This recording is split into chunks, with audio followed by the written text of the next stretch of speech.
नमस्कार, FM news देख रहे हैं आप। मैं हूं आपके साथ अंजुले सिंह। बुलेटिन की शुरुआत करते हैं इस बड़ी खबर के साथ। जैसा कि राजधानी देहरादून में IRB 2 प्रशासनिक भवन का उद्घाटन हुआ है, तो मुख्यमंत्री पुष्कर सिंह धामी ने नए निर्माण का शिलान्यास किया है। सीएम धामी ने कहा है कि झाझरा में एक अच्छा भवन बनाएं और पुलिस व्यवस्था को दुरुस्त करने के लिए, हर संसाधन दुरुस्त करने के लिए सरकार के प्रयास जारी हैं। और क्या कुछ कहा सीएम धामी ने, सुनिए।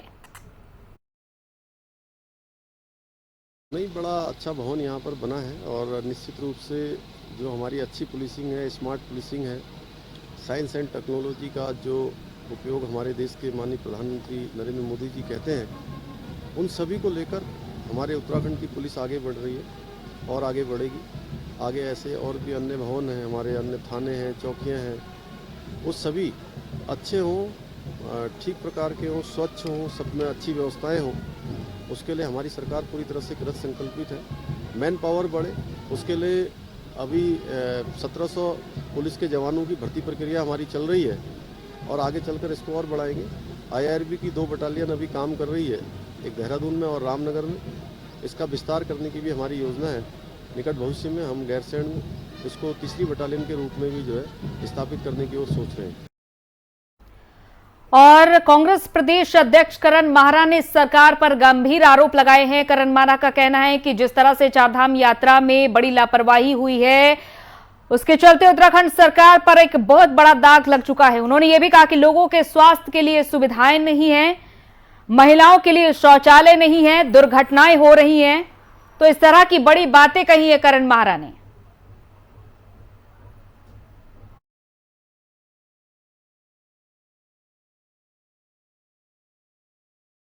बाद एक जिस तरह से मौत की खबरें सामने आ रही हैं, चारधाम यात्रा की जब से शुरुआत हुई है अब तक 28 मौत की खबर सामने आ चुकी है।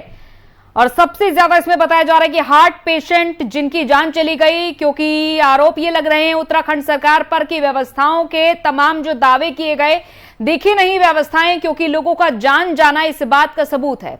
अब ऐसे में कांग्रेस प्रदेश अध्यक्ष करण माहरा ने भी सरकार पर यह आरोप लगाए हैं और उन्होंने कहा है कि जो चारधाम यात्रा को लेकर अब सवाल उठ रहा है और उत्तराखंड सरकार पर बहुत बड़ा दाग लगा है।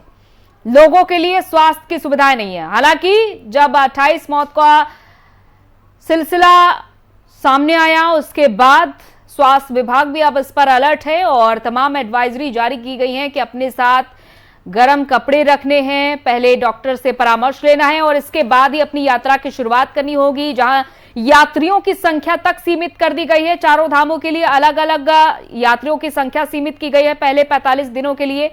तो ये तमाम एडवाइजरी जारी की गई है। एक तरफ स्वास्थ्य महकमा भी अलर्ट मोड पर है और दूसरी तरफ प्रशासनिक अधिकारी भी अलर्ट मोड पर हैं। ITBP और NDRF के जवान भी तैनात हैं। तो चारधाम यात्रा पर सवाल उठ रहे हैं, खास तौर पर विपक्षी पार्टी इस पर निशाना साध रही है कि आखिर क्या व्यवस्थाएं हैं, क्योंकि लोगों की जान जा रही है व्यवस्थाओं की कमी के चलते। इस तरह के आरोप विपक्षी पार्टी की ओर से लगाए जा रहे हैं। अब तक चारधाम यात्रा में अब तक 28 लोगों की जान जाना एक बड़ा सवाल खड़े करता है सरकार के ऊपर। तो ये सवालिया निशान खड़े हो रहे हैं और अब करण माहरा ने कहा है कि एक बहुत बड़ा दाग लग चुका है।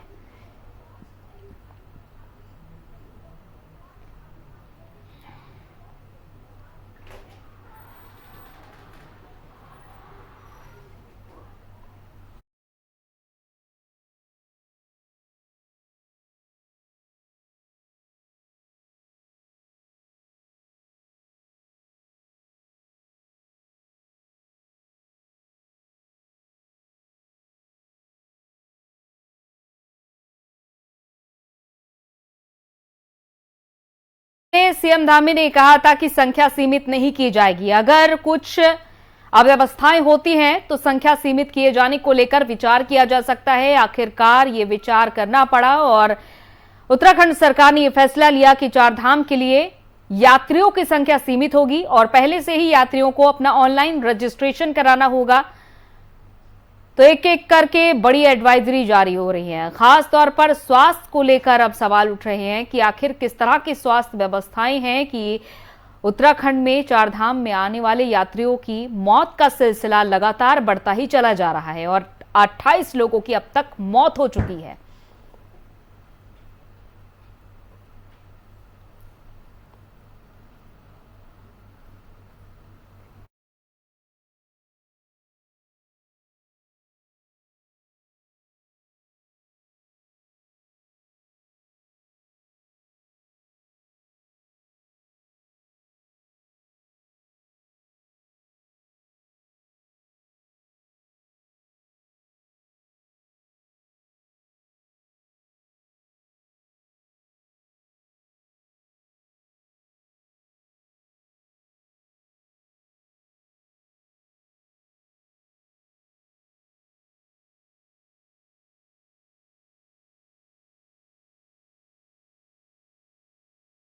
कांग्रेस प्रवक्ता मथुरा दत्त जोशी जी हमारे साथ जुड़ चुके हैं। मथुरा दत्त जी, बहुत बहुत स्वागत है आपका एफएम न्यूज में।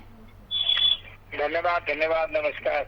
मथुरा दत्त जी, चारधाम यात्राओं में मौत का सिलसिला जिस तरह से जारी है और इसके बाद कांग्रेस प्रदेश अध्यक्ष करण मारा ने भी एक बार फिर से सवाल उठाए हैं कि अब उत्तराखंड सरकार पर दाग लग चुका है, लेकिन दूसरी तरफ दावे ये भी किए जा रहे हैं कि तमाम व्यवस्थाओं को और भी ज्यादा बढ़ाया जा रहा है। देखिए, व्यवस्थाएं कैसी हैं इसका उदाहरण तो आपके सामने दिख रहा है कि 30 से ज्यादा मौतें हो गई हैं चारधाम यात्रा रूट पर। शौचालयों की व्यवस्था नहीं है, पानी की व्यवस्था नहीं है, टेंट हाउस नहीं, टेंट नहीं है, यात्री रहेंगे कहाँ? आपको मना करना पड़ रहा है कि कम आइए, इतना ज्यादा यात्री आ गया है, आपकी कोई व्यवस्था नहीं है।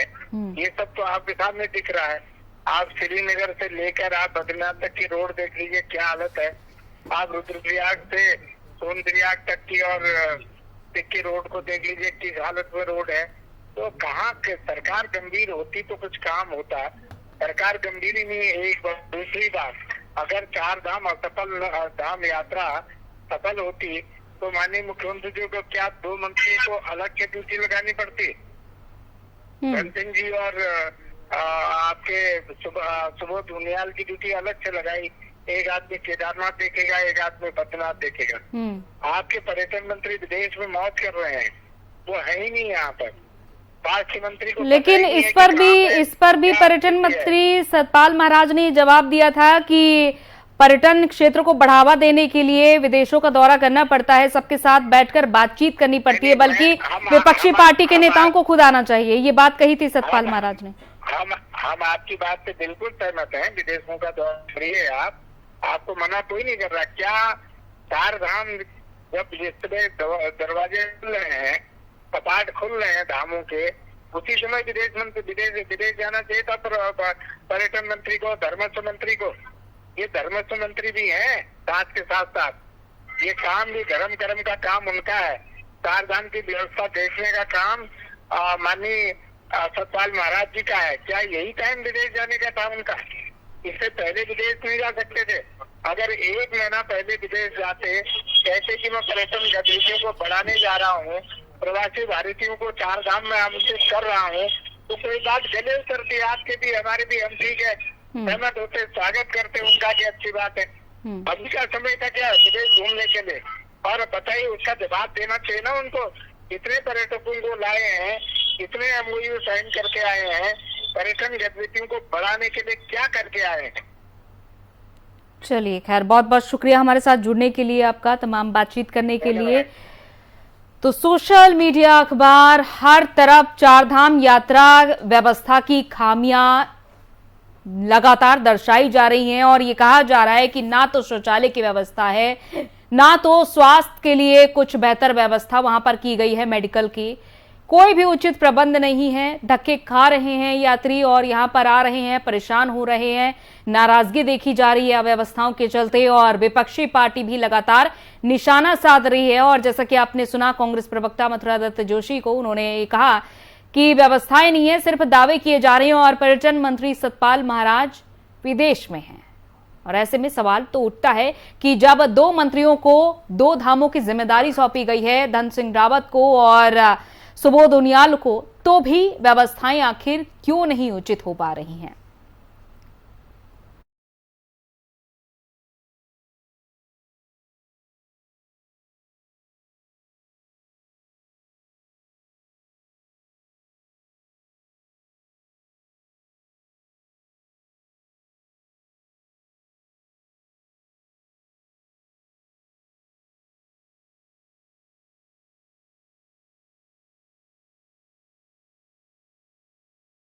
और आम आदमी पार्टी के वरिष्ठ प्रदेश उपाध्यक्ष को बड़ी जिम्मेदारी मिलने के बाद पहली बार वो कुमाऊं प्रभारी का जिम्मा मिलने के बाद जनपद पहुंचे, तो बसंत कुमार को ये बड़ी जिम्मेदारी सौंपी गई है। कार्यकर्ताओं ने फूलमालाओं के साथ भव्य स्वागत किया।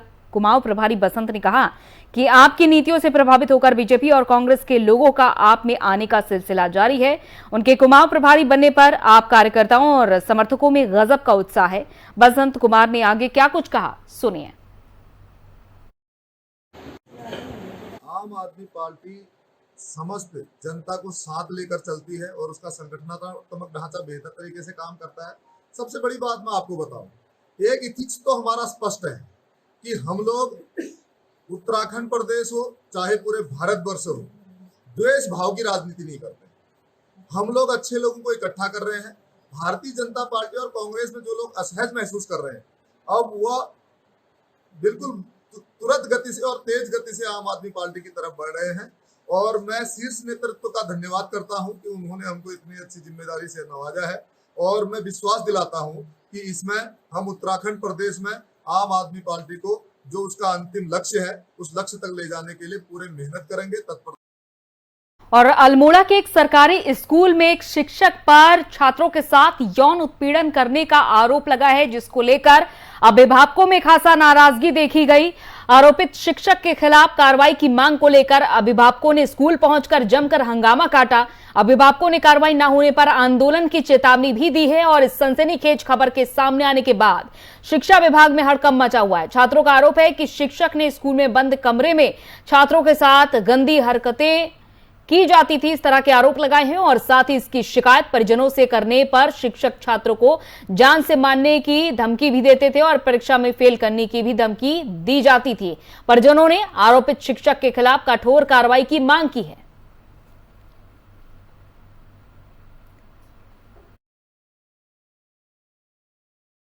राजपूत माध्यमिक विद्यालय शालीखेत ताड़ीखेत विकास खंड की कल मुझे जैसी सूचना प्राप्त हुई दूरभाष से, तो मैंने तुरंत खंड शिक्षा अधिकारी को स्थलीय निरीक्षण के लिए और एक्चुअल क्या पोजीशन है वहाँ पे, तो ये प्रकरण क्या है इसकी जानकारी के लिए, तो उन्होंने एक वहाँ पे जांच करके मुझे आख्या दे दी है।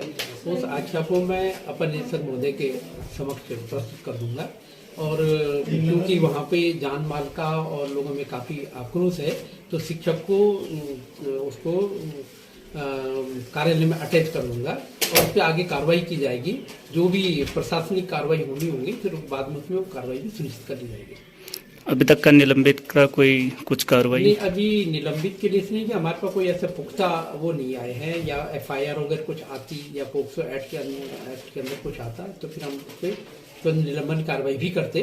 पर इसमें अभी हम प्रथम दृष्टया जो है कि वहाँ पे जो कि लोगों में काफी आक्रोश है, तो उसको तो देश भर में अमृत महोत्सव मनाया जा रहा है आजादी का, और इसके तहत अल्मोड़ा में भी स्वामी विवेकानंद जी की स्मृति में स्वामी विवेकानंद मार्ग का लोकार्पण किया गया। सिद्ध बाबा मंदिर से खजांची मोहल्ले तक के मार्ग को अब विवेकानंद मार्ग के नाम से जाना जाएगा। और इस मौके पर अल्मोड़ा के गणमान्य लोगों सहित रामकृष्ण कुटीर के संतों द्वारा एक शोभा यात्रा इस बाजार में निकाली गई। आपको बता दें कि जब स्वामी विवेकानंद अल्मोड़ा दूसरी बार 11 मई 1897 में शिकागो से अल्मोड़ा पहुंचे तो लोगों ने उनका भव्य स्वागत किया और इसके बाद वो लंबे प्रवास में अल्मोड़ा ही रहे और इस वक्त उन्हें याद किया जा रहा है। तो स्वामी विवेकानंद ने अपने उस काल में अल्मोड़ा के अनेक हिस्सों में तपस्या की और ध्यान किया और इसके बाद उन्होंने अल्मोड़ा में एक ध्यान केंद्र की भी स्थापना कराई थी।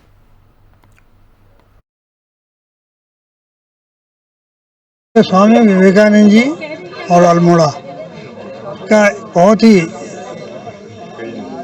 स्वामी विवेकानंद जी का अल्मोड़ा से बड़ा घनिष्ठ संबंध रहा है और अपने अल्प जीवन काल में वो 3 बार अल्मोड़ा आए और यहाँ पर आकर के उन्होंने ये इच्छा व्यक्त की कि यहाँ कहीं ध्यान केंद्र बनना चाहिए।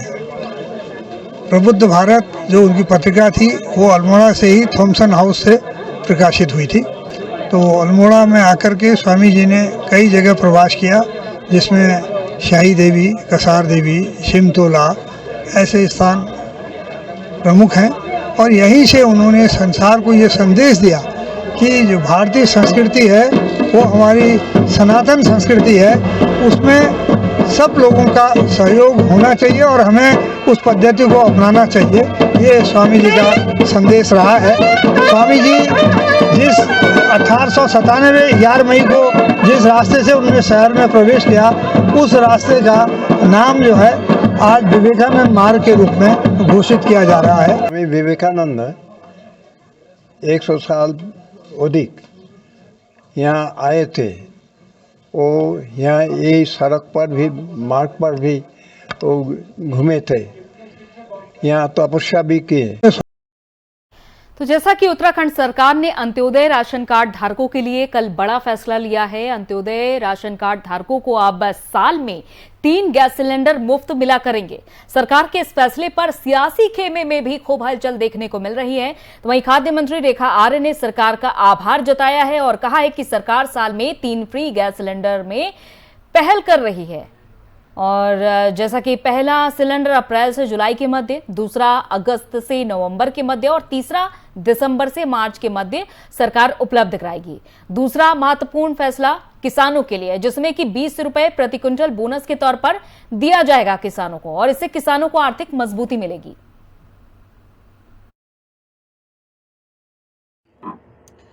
देखिए, भारतीय जनता पार्टी के दृष्टिपत्र में और चुनाव के दौरान भी यह घोषणा कर दी गई थी माननीय मुख्यमंत्री जी के द्वारा भी कि हम अंत्योदय की जो हमारा परिवार है उनको हम साल में 3 गैस रिफ़िल करा के हम उनको देंगे, और वो जो उनकी गैस रिफ़िल की जाएगी वो उनको मुफ्त में दी जाएगी। निश्चित रूप से उसको आज हमने चरितार्थ किया है और आज कैबिनेट में उस प्रस्ताव को हम लोग लेकर आए हैं, खाद्य विभाग लेकर आया है और उसकी मंजूरी पूरी कैबिनेट ने दी है। और मैं समझती हूँ कि ये अंत्योदय परिवारों के लिए बहुत ही सुखद बात और ख़ासकर महिलाओं के लिए बहुत सुखद है कि इस समय उनको गैस की बड़ी राहत उनको मिलने जा रही है, आर्थिक बड़ी राहत उनको मिलने जा रही है। हम लोग चूँकि इसके बजट के संदर्भ में यदि बात करते हैं तो बजट की व्यवस्था हमने पूर्व में कर दी गई थी और मैं समझती हूँ कि या तो मई के मध्य में अथवा जून के प्रथम वीक में हम ये 3 गैस जो रिफ़िल हम लोग करने जा रहे हैं अंत्योदय परिवारों को, तो हम उस कार्यक्रम की हम लोग शुरुआत कर देंगे, उसका वितरण हम लोग शुरुआत कर देंगे। और मैं समझती हूँ कि भारतीय जनता पार्टी जो कहती है वो करती है और करके दिखाती है, उसको हमने आज पूर्ण किया है। तो जैसा कि उत्तराखंड सरकार ने आम लोगों की सहूलियत के लिए ये बड़ा फैसला लिया है कि अब से साल भर में 3 गैस सिलेंडर मुफ्त में मिला करेंगे, लेकिन इसको लेकर तमाम तरह की बयानबाजियां भी सामने आ रही हैं। तो उत्तराखंड मंत्रिमंडल ने राज्य सचिवालय में हुई बैठक के दौरान राज्य के अंत्योदय राशन कार्ड धारकों को साल में 3 घरेलू गैस सिलेंडर निःशुल्क देने का फैसला किया है।